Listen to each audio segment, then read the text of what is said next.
हुआ बेटा? क्यों अपने आप को खत्म करना चाहती हो? हाँ, मुझे नहीं जीना है, मुझे मर जाने दो।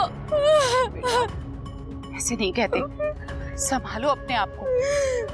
मैं तुम्हें मरने नहीं दूंगी। आत्महत्या करना बहुत बड़ा पाप है बेटा। आंसू पोंछो, मुझे बताओ क्या हुआ तुम्हारे साथ? हाँ? नाम क्या है तुम्हारा? ज्योति नाम है मेरा। माँ बाप के गुजर जाने के बाद चाचा के साथ रह रही थी, पर क्या? वो मेरे साथ जबरदस्ती करने की कोशिश कर रहे थे, इसलिए मैं घर छोड़कर भाग गई। मेरे पर रहने के लिए कोई जगह नहीं है, इसलिए मैं मरने जा रही थी। ऐसा नहीं सोचते, ऐसा नहीं करते बेटा। मेरा नाम माया है, मैं एक सोशल वर्कर हूँ। यहाँ पास में ही मैडम जी का एनजीओ है, मैं वही काम करती हूँ। मैडम जी तुम जैसी बेसहारा लड़कियों के लिए ही काम करती हैं, जिनका कोई सहारा नहीं है। अपने आंसू पोंछ दो। और बेटा वैसे भी तुम्हारी ये उम्र मरने की थोड़ी ना है, जिंदगी की एक नई शुरुआत करने की है। चलो आओ मेरे साथ। बेटा सोच क्या रही हो? संकोच मत करो, आओ मेरे साथ। एक नई जिंदगी तुम्हारा इंतजार कर रही है।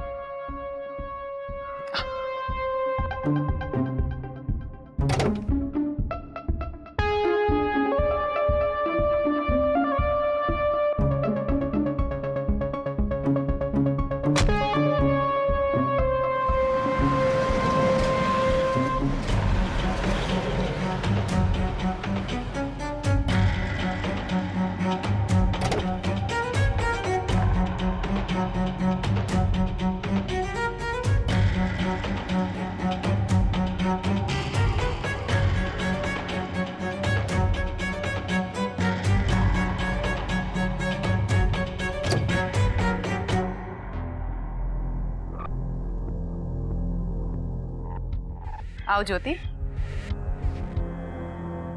ये आश्रम हमारी मैडम जी का है, उनका एनजीओ है।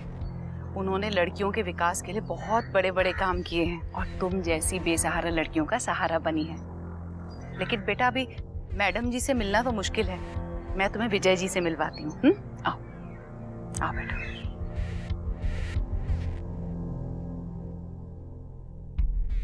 बैठो बेटा, तुम बैठो, मैं अभी विजय जी को भेजती हूँ। ठीक?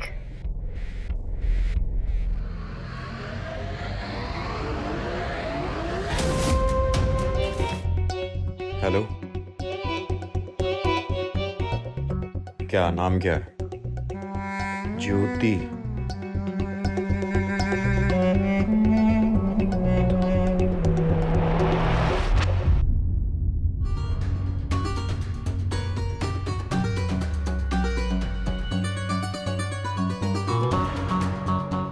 ज्योति बेटा, विजय जी। नमस्ते। नमस्ते।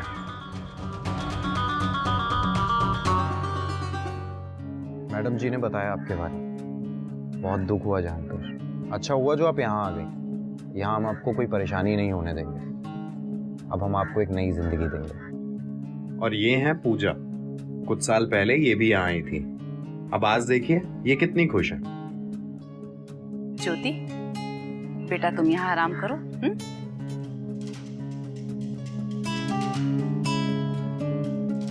हम जैसी लड़कियों के लिए आप इतना कुछ कर रहे हैं, उसके लिए थैंक यू। ये तो सब मैडम जी की कृपा है, वही हैं जो सब करती हैं। मैं तो बस एक सेवक हूँ। वैसे आप थक गई होंगी, आप जाकर आराम करिए। पूजा, इन्हें लेकर जाओ।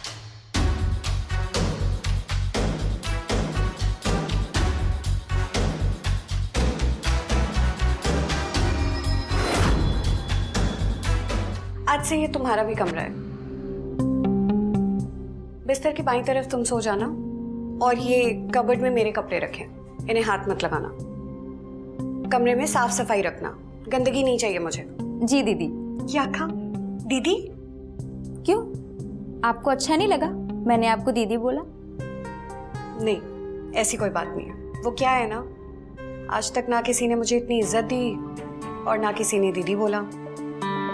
चलो कोई बात नहीं, आज से मैं तेरी दीदी।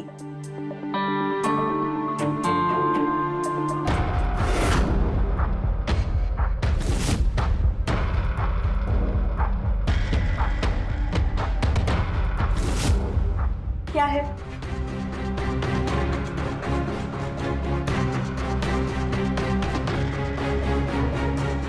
ठीक है, तुम जाओ।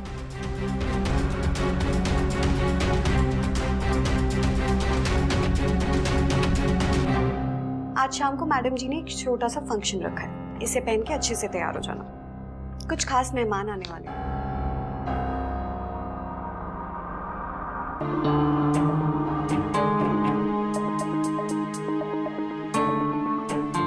अरे वाह दीदी, ये तो बहुत प्यारी ड्रेस है। वैसे दीदी, ये मैडम जी कौन है? आज शाम को तुमको सब पता चल जाएगा।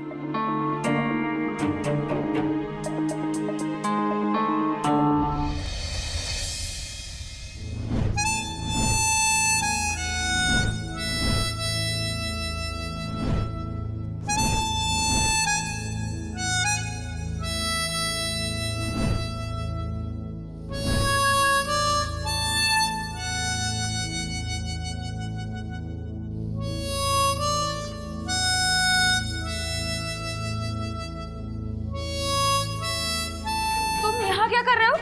मैडम जी ने भेजा है। अरे चौहान साहब आइए, सारा इंतजाम हो गया जी। तुम्हें पता है आज के गेस्ट कौन है? चौहान साहब। उनकी खातिरदारी में कोई कमी नहीं होनी चाहिए। ज्योति तैयार हुई? बस हो रही है।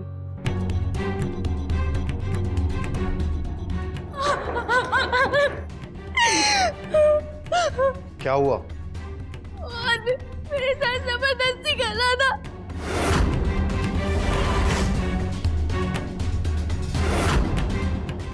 विजय भाई गलती क्या किया तूने?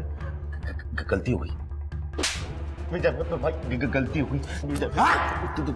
थोड़ा बहक गया था। मैडम जी होती तो तुझे मौत से भी बदतर सजा देती, इसलिए मैं तुझे। विजय जी, मैं जानती हूँ इन्होंने गलती की है, लेकिन आप इनकी जान नहीं ले सकते। इन्हें अपनी गलती का पछतावा हो गया है, और अगर इंसान अपनी गलती की माफी मांगे तो उसे माफ कर देना चाहिए। जिंदगी बहुत अनमोल होती है, किसी की जान नहीं ली जा सकती ऐसे। इन्हें माफ करके इन्हें एक और मौका दीजिए। आप जाइए।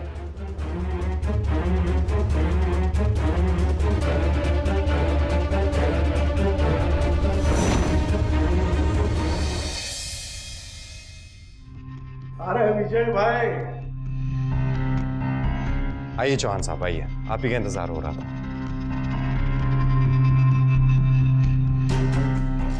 बैठिए।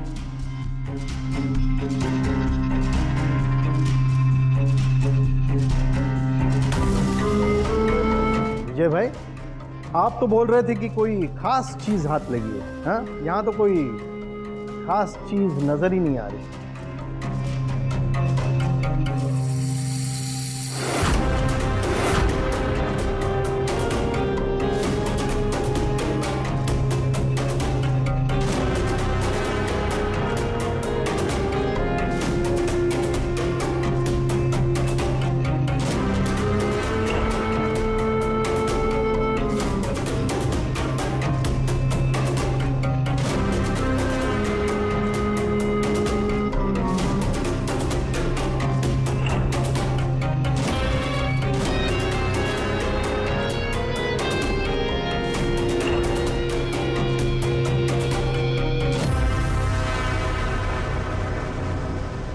क्या चीज है विजय भाई?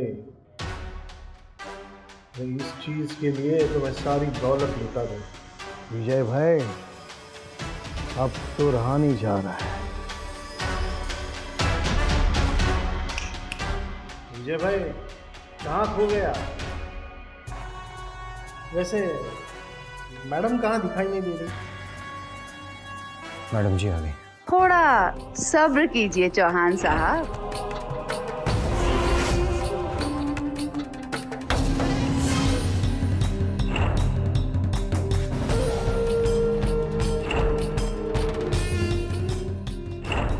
नमस्कार चौहान साहब।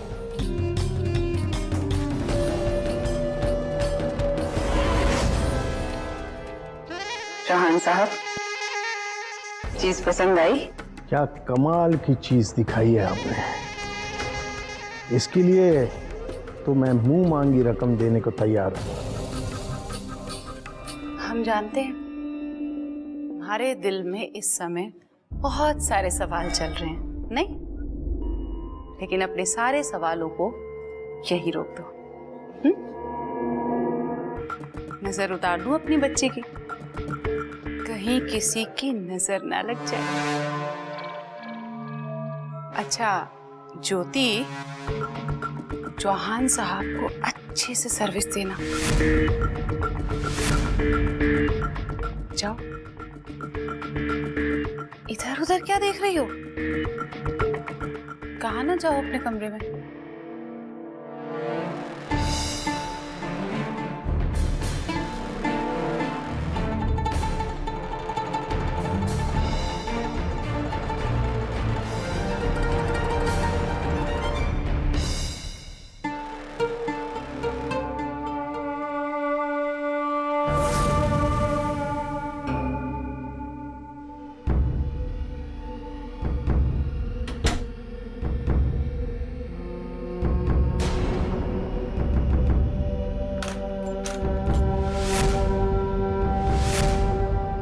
आप यहाँ क्या कर रहे हैं?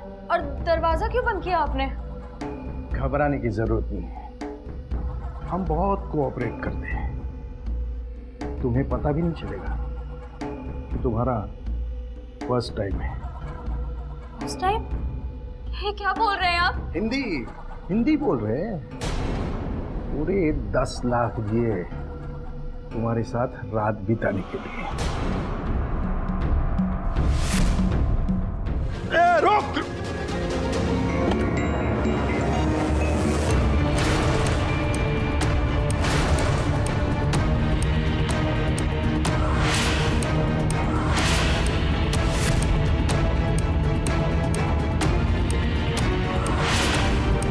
मैंने तुझे चौहान साहब को अच्छी सर्विस देने के लिए बोला था और तू यहाँ मारपीट पर उतर है। चल चल, जैसा ये कहते हैं ना सिर्फ वैसा कर, समझी? मुझे यहाँ नहीं रहना, मुझे यहाँ से जाना है। अगर तूने हमारे मेहमान को खुश नहीं किया तो मैं तुझे ऐसी सजा दूंगी जो तू सोच भी नहीं सकती, समझी? और हाँ, ये जो सुंदर चमड़ी देख रही है ना, 1 मिनट के खींच के बाहर कर दूंगी। चौहान साहब,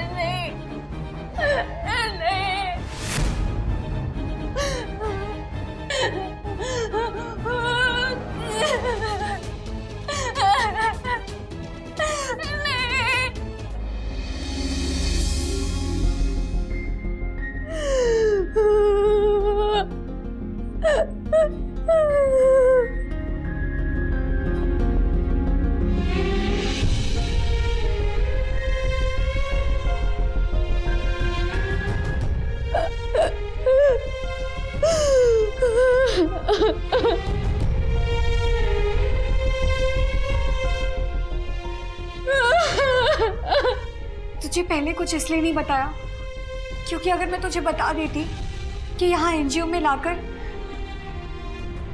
और वो माया मैडम तुझे जिंदा नहीं छोड़ती, यही सब सोचकर मैं चुप हो गई। वो औरत नहीं, डायन है। लड़कियों की मजबूरी का फायदा उठा के यहाँ सब कुछ मैडम जी के इशारों पर ही चलता है। अगर कोई उनकी बात नहीं मानता या यहाँ से भागने की कोशिश करता है तो मैडम जी उसे मौत से भी खतरनाक सजा देती है। यहाँ रहने वाली हर लड़की को माया मैडम ने अपना ऐसे ही शिकार बनाया है। दोनों माँ बेटे मिलके बेटा वो विजय कोई और नहीं, माया मैडम का बेटा है।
दुर्गेश, इन लड़कियों पर 24 घंटे नजर रख। हमें किसी भी लड़की में कोई कमी नहीं चाहिए। और हाँ, एक बात और, अगर कोई भी किसी लड़की को बाहर होटल में लेकर जाने की बात करे तो तुम उसके साथ जाओ, समझे? जो हुकुम मैडम जी। मैडम जी, वो ज्योति की तबीयत खराब हो रही है, उसे लेकर हॉस्पिटल जाना पड़ेगा। हॉस्पिटल क्यों? तेरे मामा की बेटी लगती है, हाँ? चल उसे अंदर लेके जा चुपचाप। पर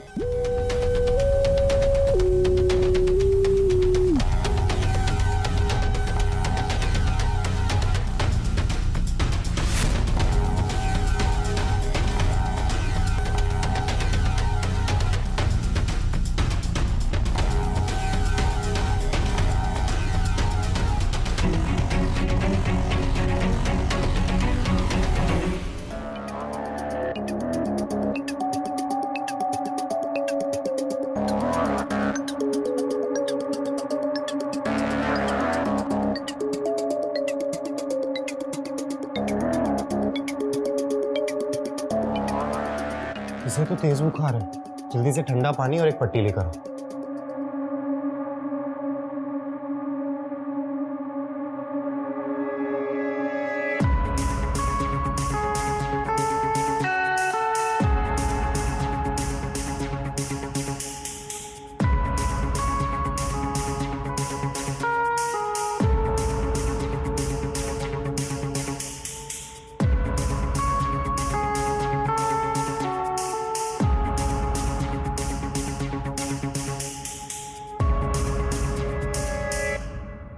की इतनी सेवा करने की कोई जरूरत नहीं है। हटो यहाँ से।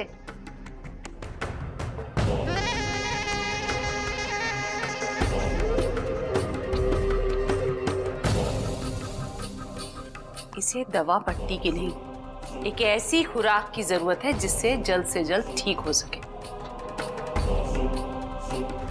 तो क्या है ना कि आजकल मार्केट में इसकी डिमांड कुछ ज्यादा ही बढ़ गई है और हम नहीं चाहते कि इसकी तबीयत की वजह से हमें कोई घाटा हो।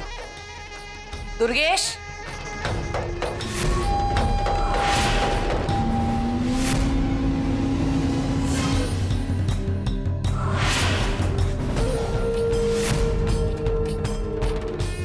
मैडम जी, इसे इंजेक्शन मत दीजिए। मेरा मतलब है कि इस इंजेक्शन से इसकी सेहत में फर्क पड़ सकता है। मुझे इसकी बड़ी चिंता हो रही है। हाँ, जा बाहर जाकर अपना काम देख।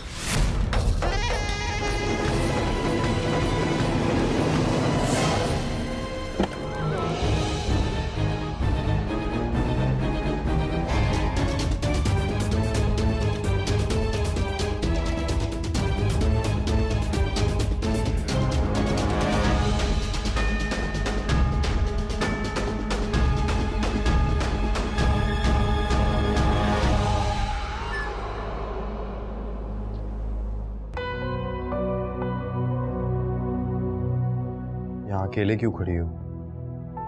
क्या सोच रही हो? यही कि कितने अजीब होते हैं लोग। पहले खुद दर्द देते हैं, उसके बाद मरहम लगाने आ जाते हैं। मैं समझ सकता हूँ कि तुम्हारे ऊपर क्या बीत रही है। मैंने बचपन से यही सब देखा है। अपनी आंखों के सामने औरतों की इज्जत नीलाम होते हुए, उन्हें चीखते चिल्लाते हुए। मैं कभी समझ ही नहीं पाया कि इंसानियत क्या होती है। पर क्या? पर जिस तरह से तुमने उस दिन दुर्गेश को माफ किया, उसने तुम्हारे साथ गलत किया, पर तुमने उसे माफ कर दिया। और जानते हुए भी कि मैं तुम्हारे साथ कुछ ठीक नहीं कर रहा, फिर भी तुमने उस दिन मेरी जान बचाई। ये मेरी जिंदगी के ऐसे हादसे थे जिन्होंने मुझे अंदर से झकझोर दिया। ये विजय इतनी रात को इस लड़की के साथ यहाँ क्या कर रहा है? तुम कुछ बोल ही नहीं रही, कब से मैं ही बोले जा रहा हूँ। ज्योति, काफी रात हो गई है, अपने कमरे में चलो।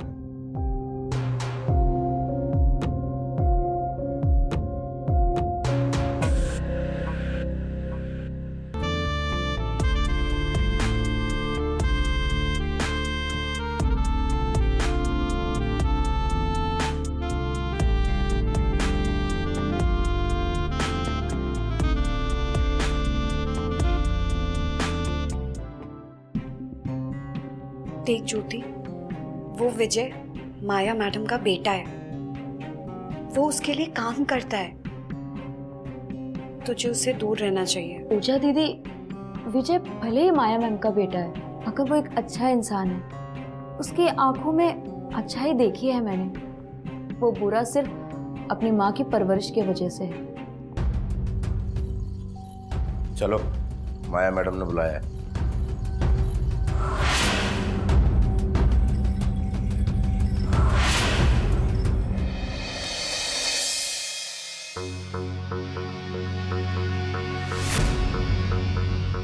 ज्योति, चौहान साहब ने आज तक किसी लड़की को रिपीट नहीं किया, लेकिन तुम्हारे साथ जाने के बाद अब वो किसी और लड़की के साथ सोना ही नहीं चाहते।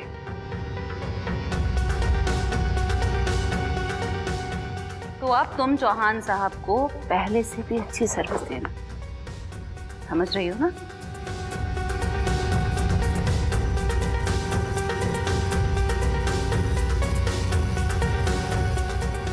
चौहान साहब,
वही जो मुझे पहले करना चाहिए था।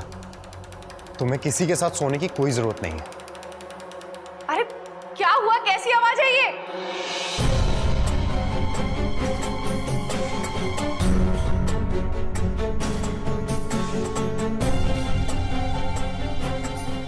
इसे क्या हुआ? कोई कुछ बताएगा मुझे?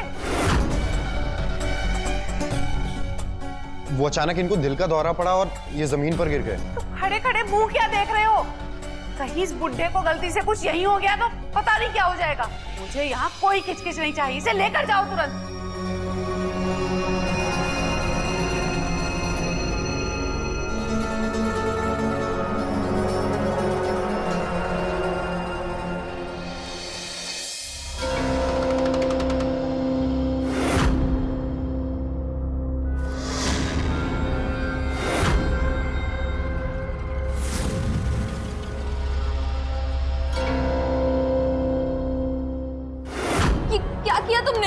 तुम्हें किसी के साथ सोने की कोई जरूरत नहीं।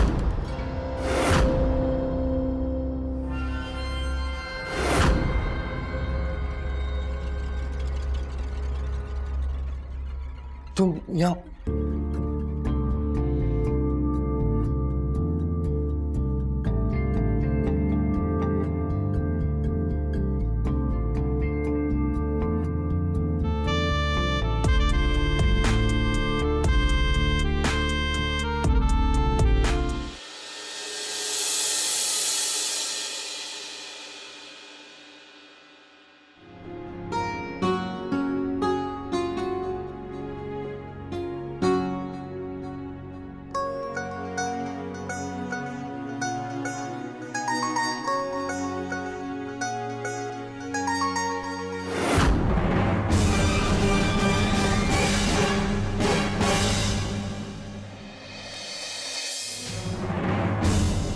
ज्योति किसी कस्टमर के पास नहीं जाएगी। ऐसे कैसे नहीं जाएगी?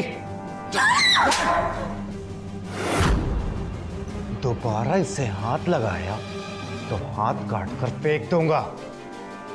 लगता है तुम्हारे सर पर प्यार का भूत सवार हो गया है, लेकिन तुम शायद ये भूल गए कि अगर मैडम जी को पता चला तो वो ना तुम्हें छोड़ेंगे ना तुम्हारे इस माशूका को। एक बार मैंने कह दिया कि नहीं जाएगी, मतलब नहीं जाएगी। मुझे किसी का डर नहीं है। लेकिन हमें तो है मैडम जी का डर, और मैडम जी ने कहा है इसे कस्टमर के पास लेकर जाना है। बेहतर होगा तुम बीच में ना पड़ो, वरना मैडम जी ने एक और बात कही है, अगर धंधे के बीच में कोई भी आए तो उसे खत्म कर देना।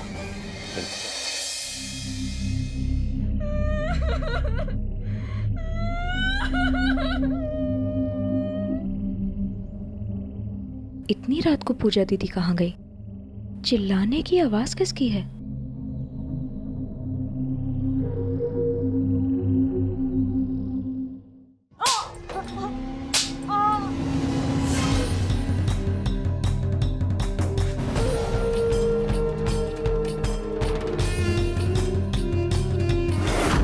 जब तुझे पता था विजय और ज्योति के बीच में कुछ चल रहा है तो तूने हमें बताया क्यों नहीं?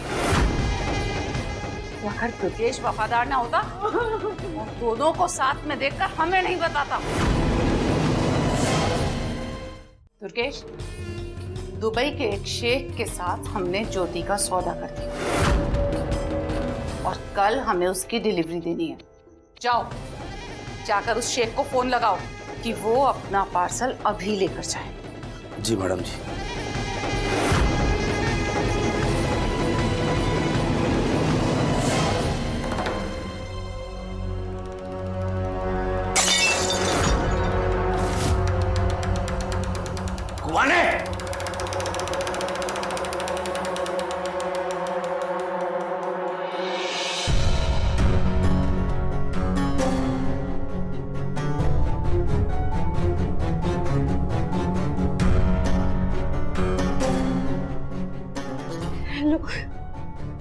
Police station. तो जैसी औरत पे भरोसा करके गलती की मैंने। मुझे और विजय को कहीं भाग जाना चाहिए था। अगर गलती की जो तेरी बातों में आ गए, तू कभी किसी की नहीं हो सकती। बस बहुत हो गया। 4 दिन इश्क क्या लड़ा लिया, जुबान निकल आई तेरी। अगर मैंने तुझे उस शेख के हाथों ना बेचा होता ना तो तेरा भी वही हाल करती जो तेरे आशिक का किया है। क्या किया विजय के साथ? तेरे पास अब बस एक ही रास्ता है। मैं जहां बोलूंगी वहां तुझे जाना होगा, समझी? अरे तू क्या मुझे किसी के पास भेजेगी? तेरे जैसी औरतें हमारे समाज के लिए कलंक है, जो एक गरीब बेसहारा औरतों की मजबूरी का फायदा उठाती है, उनसे घिनौना काम करवाती है। तुझे तेरे कर्मों की सजा जरूर मिलेगी, और वो भी इसी जन्म में मिलेगी। मेरी बातों को याद रखना तू। अच्छा, मुझे सजा भुगतनी पड़ेगी। अभी दिखाती हूँ तुझे। दुर्गेश, जा इसके यार को लेकर आ और इसकी आंखों के सामने चला, तब समझ में आएगा इसका। तू कहाँ जा रही है? तू तो यहीं खड़ी होकर तमाशा देखेगी ना।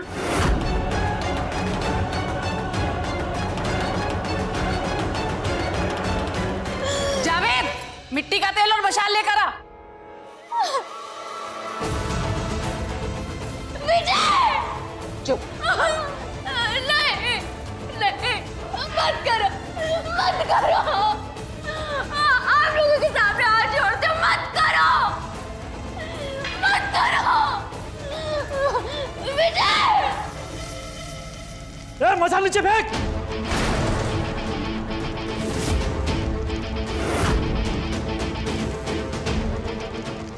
पकड़ो इनको।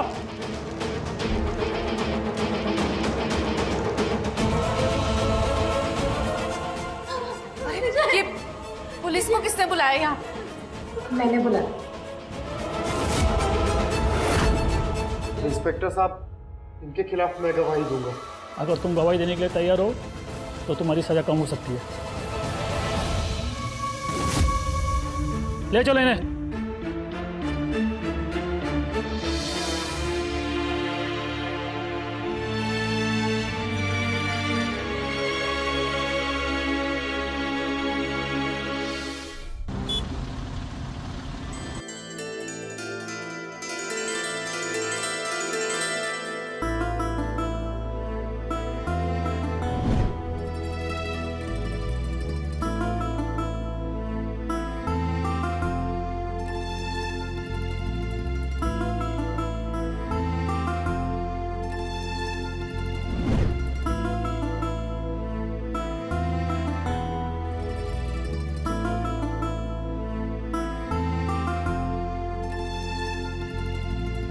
ये परफ्यूम की खुशबू है या तुम्हारी?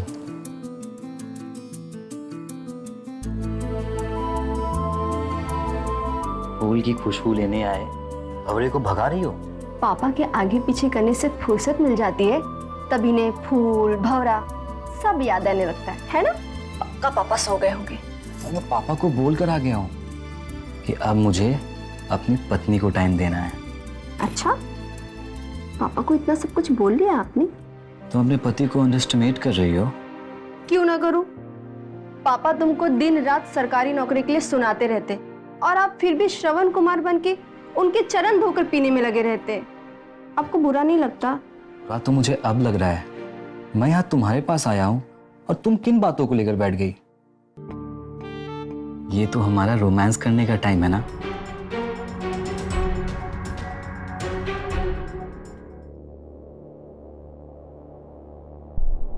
क्या पानी सर पे डालोगे? रख दो यहां। खड़ी क्यों हो? बैठो। ये फॉर्म है, इसे भर दो और साइन कर दो।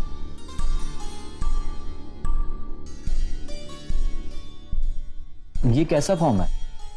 बैंक पे चपरासी की जॉब निकली है। चपरासी? पापा, मैं चपरासी? तुमने जितनी पढ़ाई की है उसके बाद कोई अच्छी सरकारी नौकरी तो मिलेगी नहीं। फॉर्म भर दो चुपचाप। पापा, मैं सोच रहा था कि प्राइवेट जॉब। देखो, तुम ज्यादा सोचा मत करो। प्राइवेट जॉब वाले गधा मजदूरी कराते हैं, फिर भी कोई सिक्योरिटी नहीं होती। सरकारी नौकरी में सिक्योरिटी होती है। रिटायरमेंट के बाद भी पैसे मिलते हैं। समझ गया ना तुम? भरो फॉर्म चुपचाप।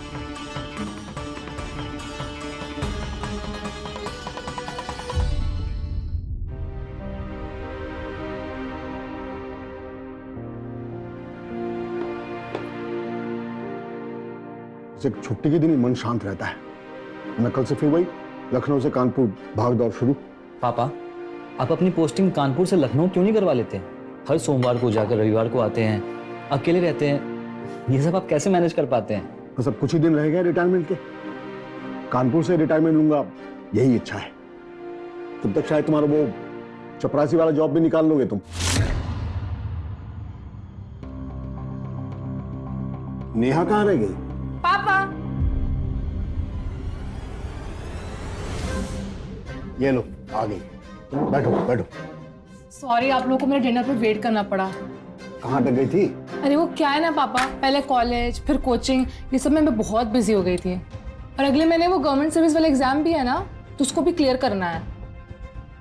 सुन लो, अगर तुमने अच्छे से पढ़ाई की होती ना, तुम भी अभी सरकारी नौकरी में होते। तो सीखो अपनी बहन से, और कम से कम इस बार वो चपरासी वाली जॉब तो निकाल लो। अब चपरासी की जॉब करोगे आप? पापा, अगर मैंने किसी अच्छी जगह ज्वाइन कर लिया और भैया वहां चपरासी बनकर आ गए तो क्या, तब तो तुम बुलाओगी तो तुम्हारे ऑर्डर को भी इग्नोर कर दिया करूंगा। क्या है, जिसकी किस्मत में जितना लिखा है उसे उतना ही तो मिलेगा ना। क्या तुम इसकी बात छोड़ो, तुम अच्छे से पढ़ाई करो, परीक्षा पास होना चाहिए, ठीक है ना।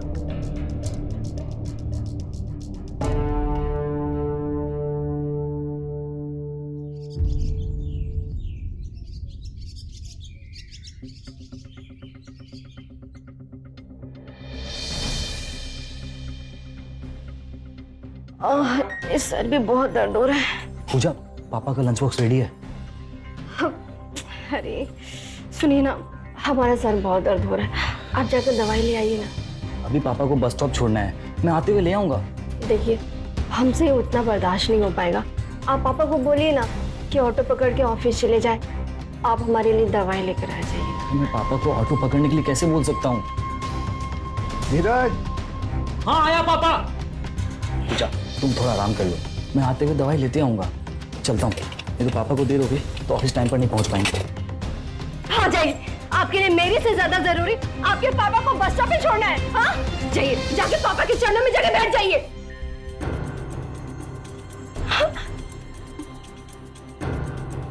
न काम न धाम, फिर भी रोज लेट हो जाते हो। भागते भागते बस पकड़नी पड़ती है। अरे कभी तो कोई टाइम पे काम कर लिया करो। चलो।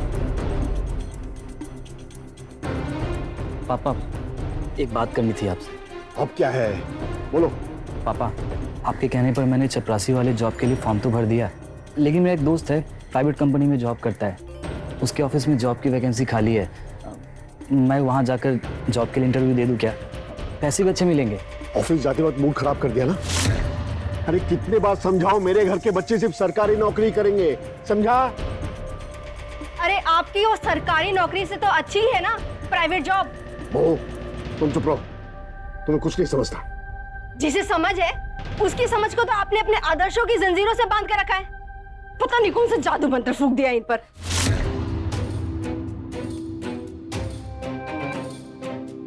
पूजा, पापा से बहस मत करो। पापा पापा पापा पापा के नाम की गली की घंटी क्यों नहीं बांध लेते? अरे कभी तो अपने बारे में सोचिए। सर दर्द होने से तुम्हारा दिमाग खराब हो गया है, चुप रहो तुम। अब आप कोई छोटे बच्चे नहीं रहे, कब तक पापा की उंगली पकड़ के चलेंगे आप? हाँ, अरे ये अपने बदले की नौकरी आपको नहीं देने वाले। बहुत बोल रही हो तुम, मैं तुमसे बाद में बात करता हूँ, अब जाओ यहाँ से। बाद में बात करेंगे आप? हाँ, आपके लिए मेरी तबीयत से ज्यादा जरूरी इनको बस स्टॉप पे छोड़ना है। बस यही कर सकते हैं आप। पापा चलिए।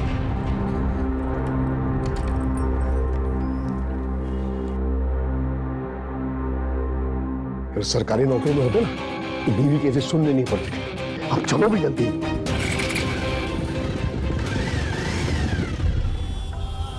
विशाल, विशाल, आ जाओ खाना खा लो। अरे माँ, आज खाने में पराठे, क्या बात है? अरे वाह, ये नई साड़ी, ये पहन के जाने का इरादा है क्या? आज तुम्हारे पापा आ रहे हैं ना?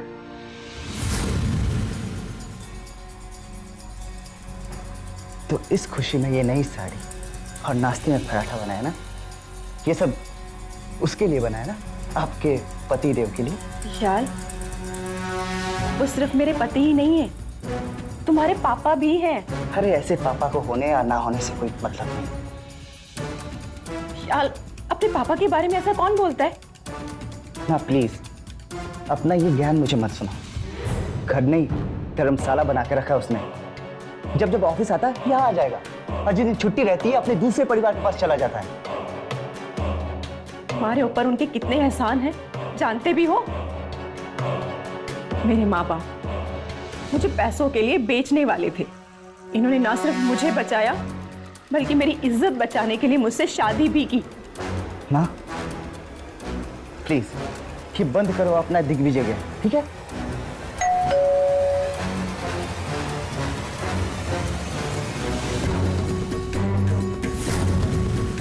लो, आ गए तुम्हारे पति देव। रुको ना बेटा। बेटा नहीं, हाँ बेटा नहीं।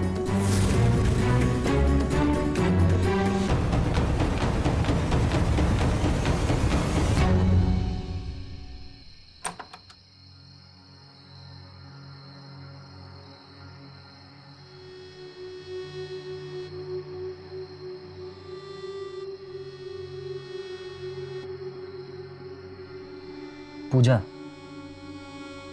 सुबह से रात हो गई, अभी तक गुस्सा हो?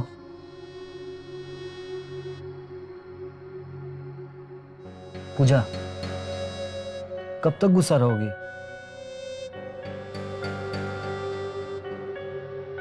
जब तक तुम अपने बारे में सोचना शुरू नहीं कर देते, तुम्हें हमारे फ्यूचर को लेकर जरा भी चिंता नहीं होती? तुम टेंशन क्यों ले रही हो? मैं कुछ बड़ा सोच रहा हूँ। चपरासी का नौकरी करके क्या बड़ा कर लोगे आप? पापा के कहने पे वो नौकरी भी ज्वाइन कर लो। तुम बेकार की टेंशन ले रही हो, मुझे थोड़ा समय तो दो। देखो, अगर तुमने समय पे सब कुछ नहीं किया ना, तो हम दोनों की जिंदगी बेकार हो जाएगी। पूजा, वो सब छोड़ो ना। तुम्हें पता है, अभी रोमांस का सही समय है। पूजा, पूजा। क्या है? सॉरी।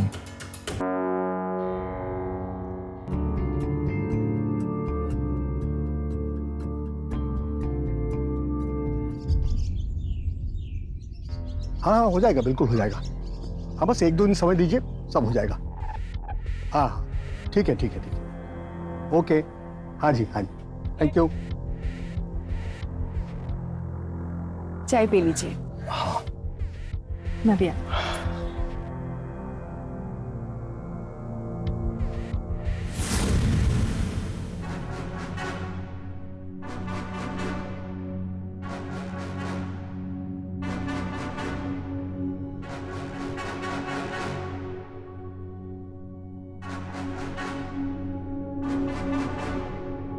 बेटा, क्या सोचा है तुमने अपने आगे की लाइफ के बारे में? आप अपनी बची खुची जिंदगी के बारे में सोचो, ठीक है?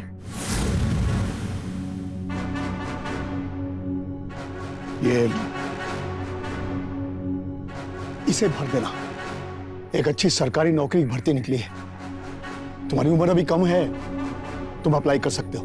तो भर दो इस फॉर्म को, शायद तुम्हें मिल जाए नौकरी।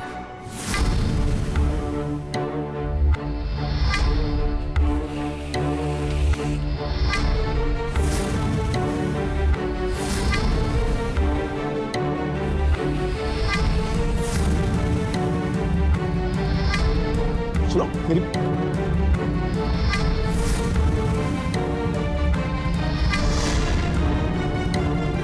मुझे ना ये सड़ी गली जॉब के पीछे अपना टाइम वेस्ट नहीं करना है। जाके ये सब अपने उस बेटे को जाके बोल, मुझे नहीं। बदतमीजी भी करने लग गए?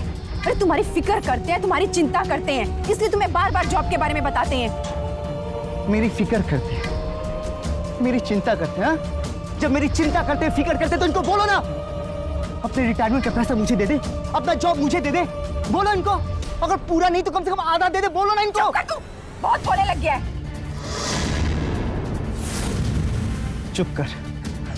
देखो इनको, चुप तो ये हो गए, बोलती बंद हो गई इनकी। देखो देखो बेटा, तुम मुझे गलत समझ रहे हो। मुझे आपको समझना ही नहीं क्या? मैं आपको एक आखिरी बार बता रहा हूं, अगर मेरी माँ की आंख में एक भी आंसू आए ना, एक भी आंसू, उस दिन मैं अच्छे से समझूंगा।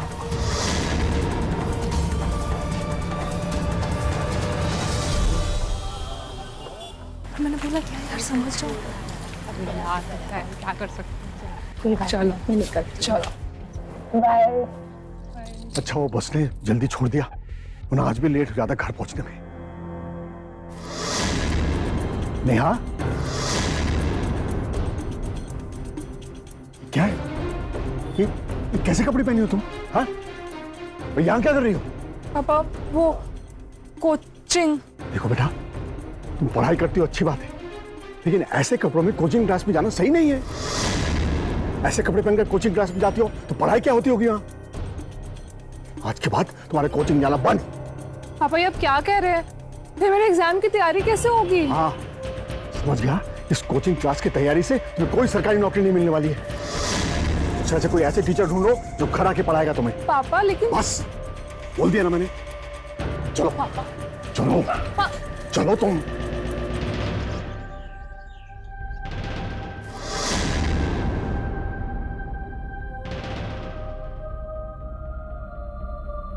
अरे सुबह सुबह ये मिठाई का डब्बा कौन दे गया?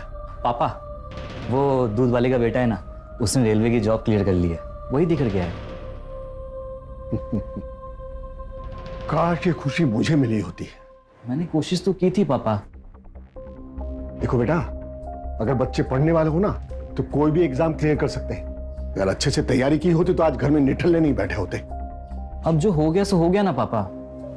इसलिए कह रहा हूं, अगले महीने चपरासी का एग्जाम है, कम से कम उसके लिए ठीक से तैयारी करो, वरना वो भी निकल जाएगा हाथ से। अब हटो। जी।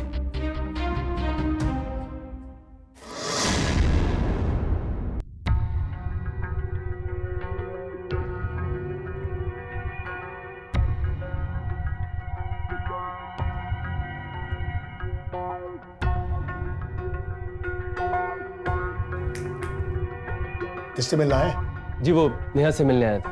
नेहा ने? पापा ये मदन जी हैं, पहले हमारे कोचिंग में पढ़ाते थे।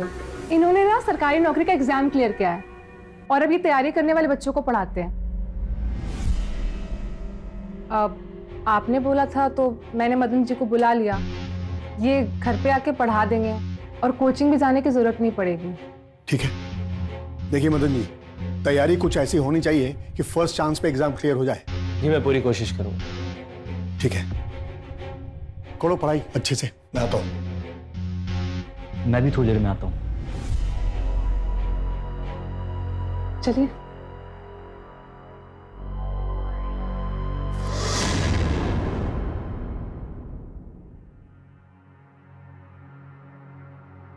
अंदर बैठ जाएगा।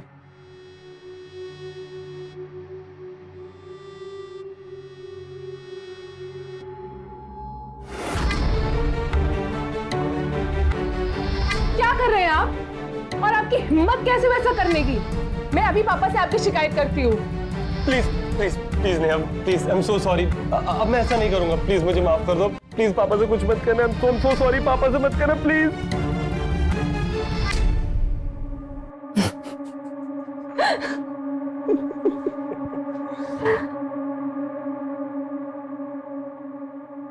अभी अभी आए हो और आते ही शुरू। थोड़ा तो सब्र रखो।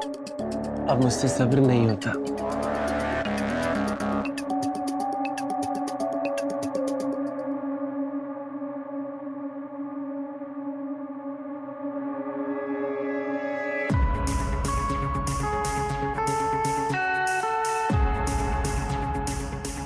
एक काम करती हूँ, नेहा के सर को भी चाय दे देती हूँ।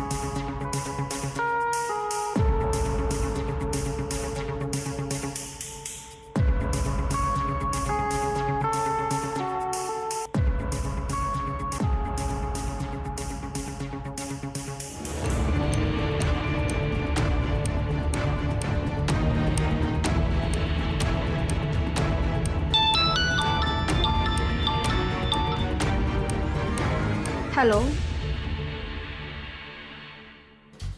अरे भाई, नहीं चाहिए हमको लोन, रखिए फोन।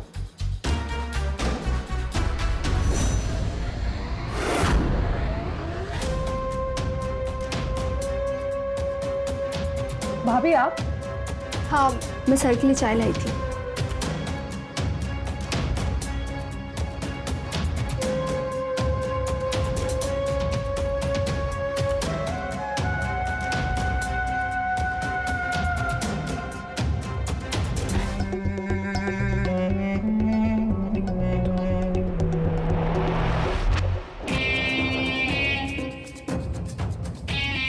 आज भाभी के फोन में जान बचा ली, वरना पहले दिन में पकड़े जाते हैं।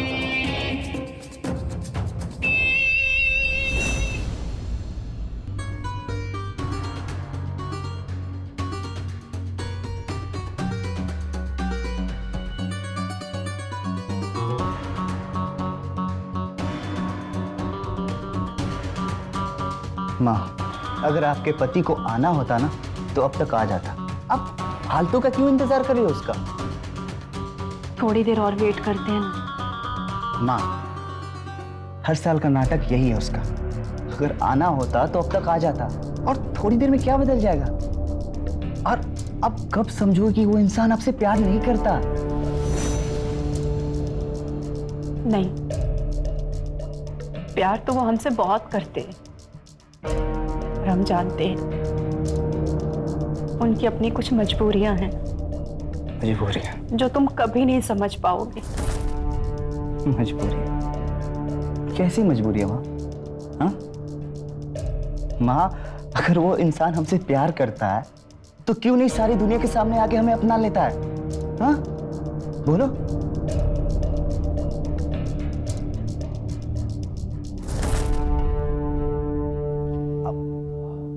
अरे माँ, क्या हुआ?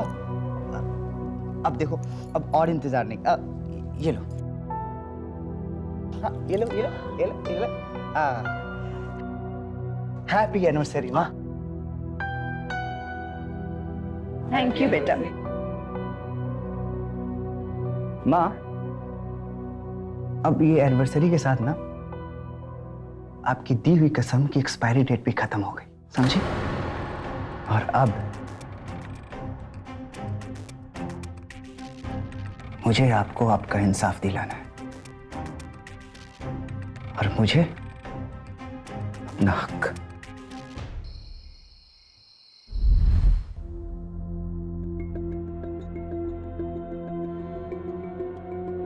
अच्छा नेहा, हाँ मैं छत पे जा रही हूँ कपड़े सुखाने, कुछ जरूरत पड़ेगी तो बताना।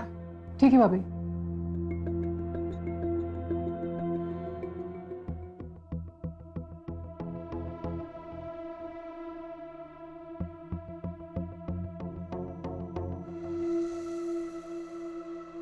भाभी छत पर ही गई हैं। अच्छा, छत पर मतलब पूरे 1 घंटे हमारे। और वैसे भी हमें ऐसे मौके कहाँ मिलते हैं? हम तो ठीक से बात भी नहीं कर पाते। तो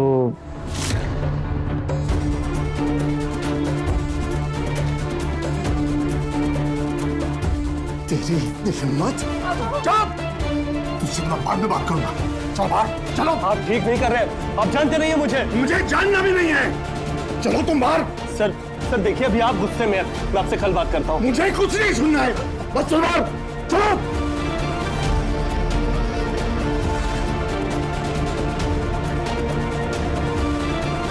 चलो, आज की बात अपनी शक्ल भी मत दिखाना, वरना पुलिस में कंप्लेंट कर दूंगा। अब जाओ यहाँ से, जाओ।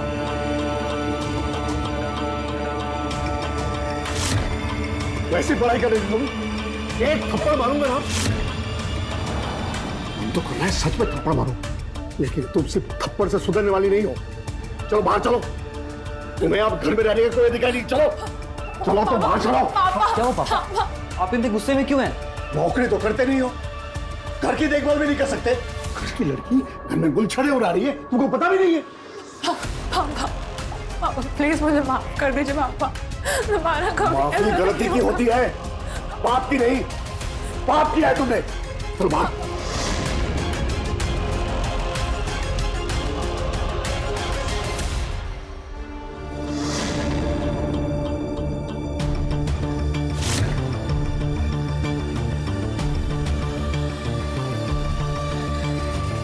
संभालो अपने आप को, ठीक हो ना तुम?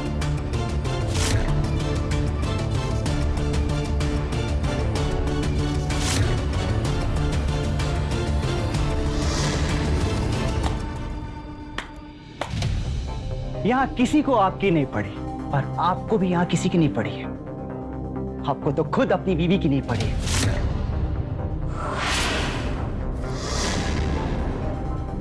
तुम लोग यहाँ? कौन है आप लोग? तो आप हैं बड़े भैया जो श्रवण कुमार बन के पीछे पीछे घूमा करते हैं? हाँ? क्या हुआ, इतना हक बका के काहे देख रहे हैं? नहीं देखेंगे क्या? अच्छा चलिए हम आपको अपना परिचय देते हैं, हम हैं कौन। ठीक है, हमारा नाम है विशाल, आपके सौतेले भाई। और ये है ये अरे आओ ना, हमारी माँ यानी तुम्हारी सौतेली माँ।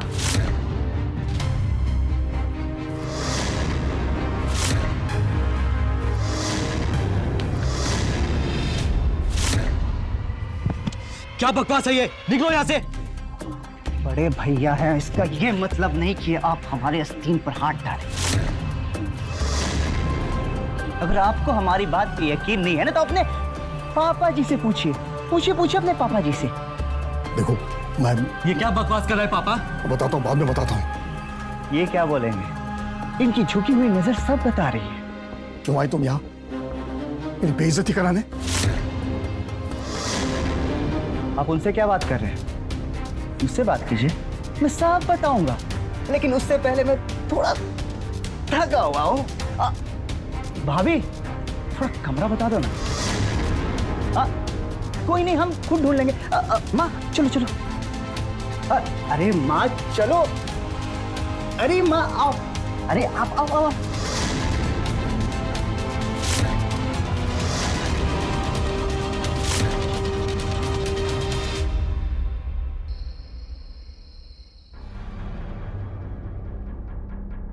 भाभी खाना बहुत अच्छा बनाया आपने। तुम क्यों आए हो यहाँ? आपकी सुई तो एक ही जगह टकती है। खैर चलिए आज बता ही देते हैं। भाभी एक रूटीन देगी क्या?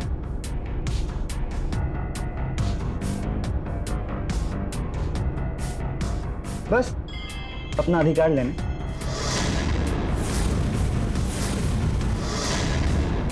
अधिकार? वही अधिकार जो ना आज तक मुझे मिला और ना ही मेरी माँ को। चाहती क्या हो ये बताओ। ज्यादा कुछ नहीं, बस रिटायरमेंट के आपके पैसे या फिर आपकी नौकरी। हलवा है क्या सब?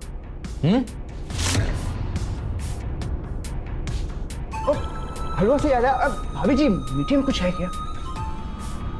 देखो विशाल, अभी तक मेहमान की तरह इज्जत दे रहे हैं। कल तक इस घर से नहीं निकले तो धक्के मार कर निकालना भी आता है हमें। देखा मैंने कैसे आपके पापा जी इस घर की बेटी को धक्के मार के बाहर निकाल रहे। खैर ये आपके घर का मैटर है, मैं बीच में नहीं पड़ना चाहता। मुझे तो बस अपना अधिकार चाहिए, और जब तक मेरा अधिकार मुझे नहीं मिलेगा ना, मैं यहां से नहीं जाने वाला। और अपने अधिकार को पाने के लिए मैं कुछ भी कर सकता हूं।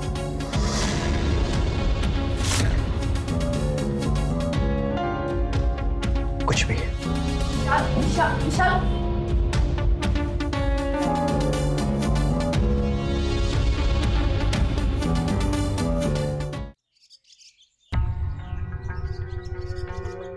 चलो लेट हो रहा है अभी।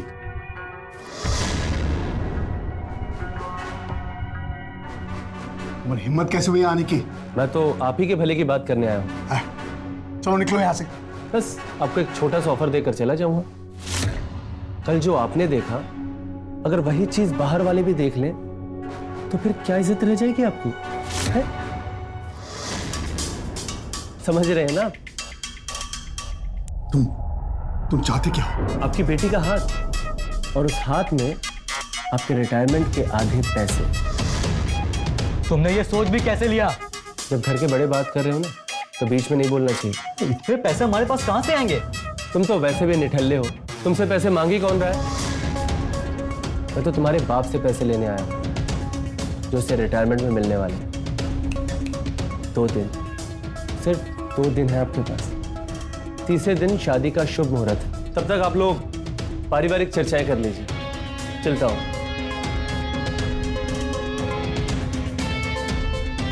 लगता है मैंने कुछ मिस कर दिया। पापा चलिए। मैं खुद चला जाऊंगा।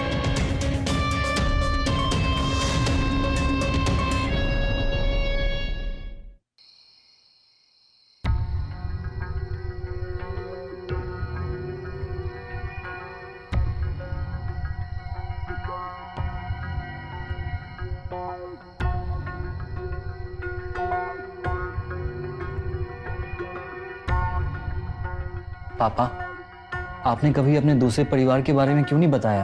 परिस्थिति कुछ ऐसी थी कि मुझे दूसरी शादी करनी पड़ी। लेकिन हाँ, मैं मानता हूं मुझसे गलती हुई है। मुझे तुम लोगों को सब कुछ सच सच बता देना चाहिए था। आप परेशान मत होइए। कैसे परेशान नहीं हूं? ऐसी स्थिति में कोई बिना परेशान में कैसे रह सकता है? सबको पैसे की पड़ी है, कहां से लाऊं मैं इतने पैसे? कोई आपको समझे या ना समझे, मैं समझता हूं। आप बस अपने पापा को ही समझते रहिए। यहाँ दूसरे लोग आके अपना अधिकार मांग रहे हैं और जो अपना बेटा है उसे कुछ मिल ही नहीं रहा। पूजा, पापा भी परेशान है, तुम कमरे में जाओ। हाँ हाँ, जैसे कि हम तो परेशान ही नहीं है, लेकिन हमारी परेशानी तो आपको दिखेगी नहीं। तंग आ गए हम इन सब चीजों से। आप बताते क्यों नहीं पापा को कि इनकी वजह से आप कोई नौकरी नहीं कर पाए, हमेशा श्रवण कुमार बन के बैठे रहे? देखो बहू, जब मर्द आपस में बात कर रहे हो तो औरतों को बीच में नहीं बोलना चाहिए। मैं पापा से बात कर रहा हूं ना, तुम चुप रहो। अगर आप बात करते ना तो आज ये नौबत ही नहीं आती। अरे आपको तो नौकरी करने से भी रोकते रहे और खुद तो दूसरी शादी के बाद तक छुपा के रखी। पूजा,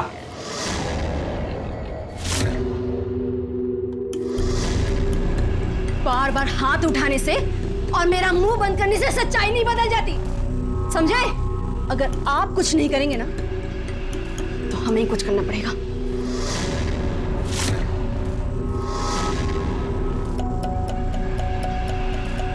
पापा, वो अगर तुम लोगों को मेरी बात इतनी बुरी लगती है ना तो आज के बाद मैं तुमसे कुछ नहीं कहूंगा।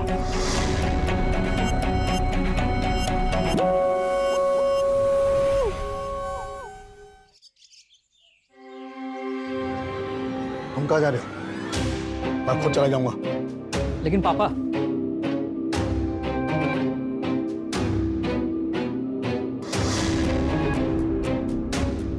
तो फिर यहाँ तो क्या है ना, मैं यहाँ से गुजर रहा था तो सोचा आपसे मिलते चलो। तो क्या सोचा आपने मेरे पैसों के बारे में? फिर से यहाँ दिखाना, पुलिस के हवाले कर दूंगा। पापा,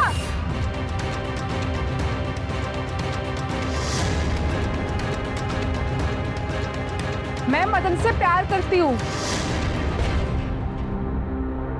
और उसी से शादी करूंगी। यहाँ वो अपने कमरे में जा। हमारे परिवार में शादी के पहले प्यार करने की इजाजत नहीं है। और 2 शादी करने की इजाजत है।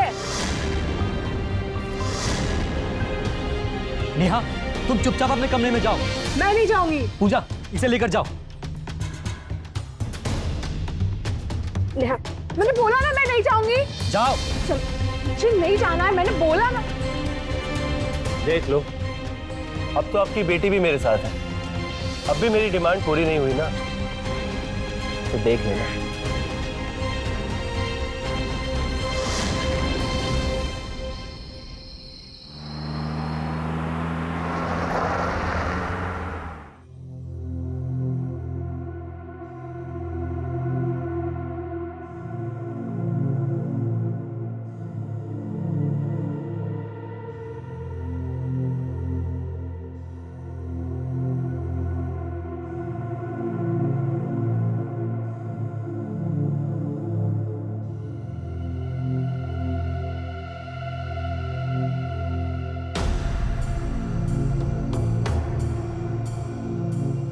रात से सुबह हो गई, पापा का कुछ पता नहीं चल रहा है। ऑफिस वालों ने बताया कि पापा कल ऑफिस से टाइम पर निकल गए थे।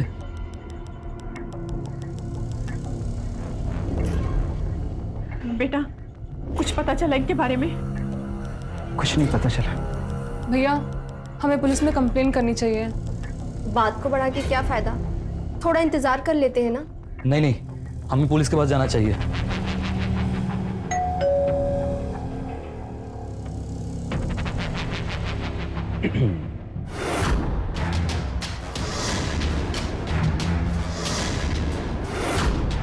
क्या हम अंदर आ सकते हैं?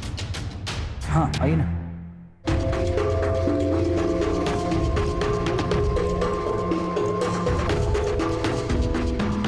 इन्हें आप जानते हैं क्या?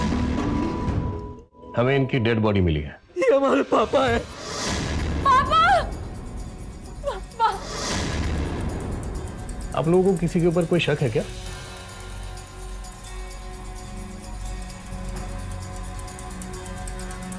मुझे पता है ये सब तूने किया है। तूने किया है सब? हाँ? तुम पागल हो क्या? ऐसा नहीं कर सकता। मैं क्यों करूंगा? इंस्पेक्टर साहब, ये मेरे पापा की सौतेली औलाद है। पैसों की लालच में इसने ही जज्ब किया है। या फिर हो सकता है कि ये सब मदन ने किया हो। मदन? हाँ, नेहा का बॉयफ्रेंड, उसे भी पैसे की बहुत लालच थी। पापा ने उसे पुलिस कंप्लेंट करने की धमकी भी दी थी। बोल, क्यों मारा तूने उसे? मैं क्यों मारूंगा उनको? मैं और नेहा तो एक दूसरे से प्यार करते हैं और हम दोनों शादी करने वाले थे। ये पता है तुम्हें बहुत सारी कमियां हैं। बोल, क्यों मारा? मैं चाहे कितना भी कमी ना क्यों ना हो, लेकिन मैं किसी का खून नहीं कर सकता। ये नीरज मुझे फंसा रहा है और झूठा आरोप लगा रहा है। अगर तेरी बात झूठ निकली ना तो तुझे पता भी नहीं कि तेरे साथ क्या होगा।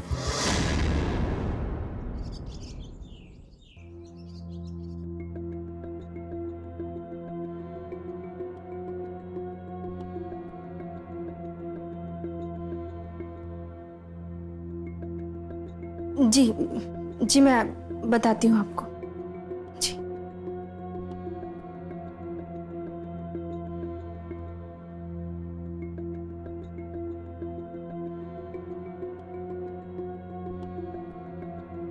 सुनिए, ऑफिस वालों का कॉल आया था। कह रहे थे कि जल्द ही डिसीजन लेना पड़ेगा। उनके बदले किसी को नौकरी ज्वाइन करना पड़ेगा। ऐसी हालत में मैं नौकरी कैसे कर सकता हूँ? पापा भी तो यही चाहते थे ना। उनकी आखिरी इच्छा मानकर ये नौकरी कर लो। अरे भाभी, जब भैया नहीं करना चाहते तो क्यों जिद कर रही हो? आप टेंशन ना लो, मैंने ऑफिस में अपना नाम डाल दिया। पूजा, तुम ठीक कह रही हो। ये नौकरी अब मैं ही करूंगा।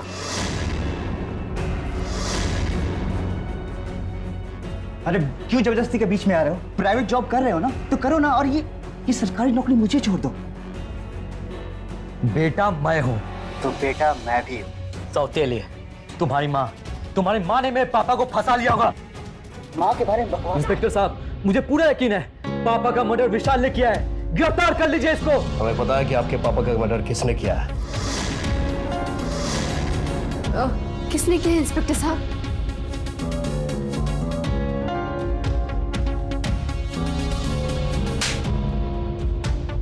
सच बताएगा कि नहीं? अपने तरीके से पूछो। ये क्या बोल रहे हैं आप? तुमने कहा था ना कि तुम्हारे पापा उस दिन अकेले ऑफिस के लिए गए थे। फिर हमने घर से लेके ऑफिस तक के सारे सीसीटीवी फुटेज निकाले। फिर हमने देखा सीसीटीवी फुटेज में लाल चौक के सुनसान वाले रास्ते पे तूने क्या किया। देखेगा? ये देख।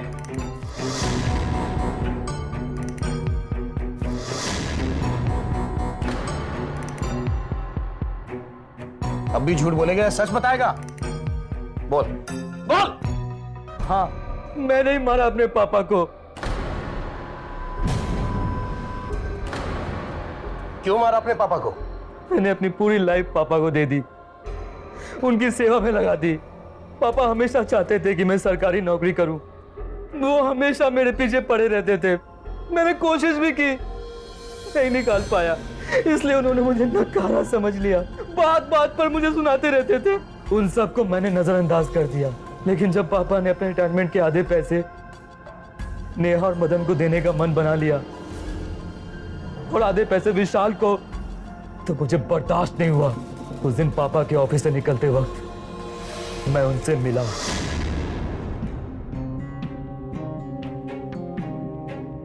नीरज, तुम यहाँ क्या कर रहे हो? वो मैं एक दोस्त से मिलने गया था, बस वहीं से लौट रहा हूँ पापा। चलो घर चलो। चलिए। तुम्हें मेरी बात बुरी लगती है ना? अरे नहीं पापा। अच्छा पापा, आपको पूजा की बात बुरी लगी ना? देखो बेटा, मैंने एक गलती की, इसका मतलब ये नहीं कि मैं तुम लोगों को बुरा चाहता। दरअसल मैं तुम सबका भला ही चाहता हूँ, इसलिए मैंने एक निर्णय लिया है। क्या? मैं मेरे रिटायरमेंट के आधे पैसे मदन और नेहा को देकर उनकी शादी करवाना चाहता हूँ, और बाकी आधे पैसे विशाल को देगा। और मुझे? तो वो प्राइवेट नौकरी करना चाहते थे ना, कर लो।